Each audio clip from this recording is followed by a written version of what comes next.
So what's going on, guys? DIY Dan here again, and today I'm going to be installing a door sweep on the bottom of my security screen door. The reason for this is when the weather is nice, we like to open the front and back door and have that cross breeze go through the house. However, we haven't been doing it as much as we'd like because of this big gap under my security screen door. We're kind of at the end of a street, and when the wind starts blowing, not only our leaves from our front yard, but everybody's leaves from the entire street end up in our living room.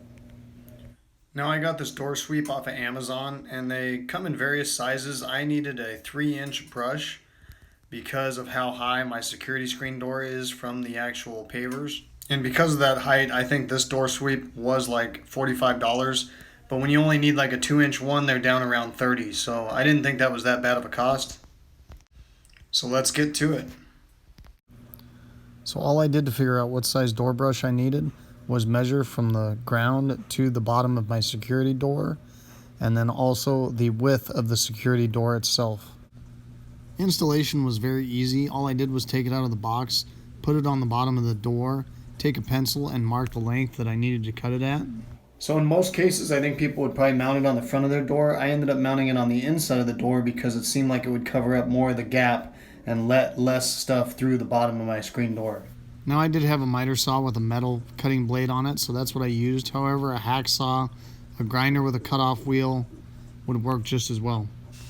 After cutting it, I put it back on the bottom of the door and pre-drilled a couple of the holes. Now here's where I did have an issue.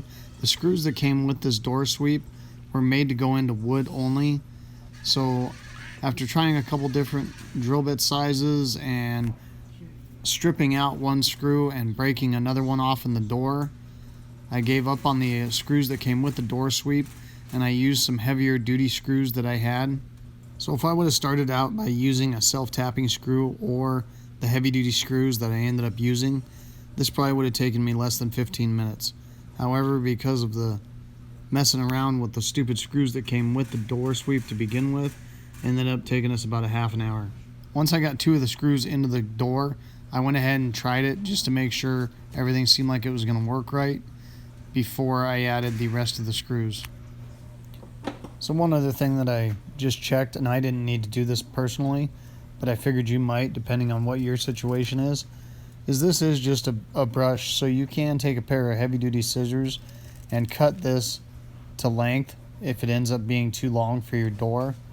Now getting a nice even cut might be difficult, and like I said, I didn't have to do this personally, but I figured I'd show you. I did cut a couple of the bristles off just to show you it can be done.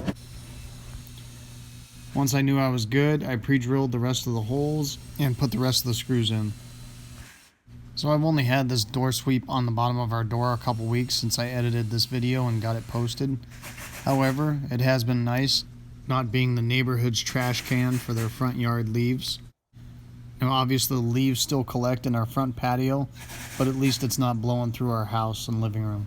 So there's a quick view of the before and after, showing the difference in the gap underneath the screen door. We still have a small gap on each end, and there's not much we can do about that. But I think this is going to catch 95% of the leaves that get blown up into our doorway.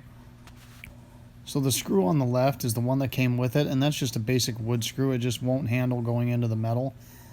Here's a view of the screw that I ended up using.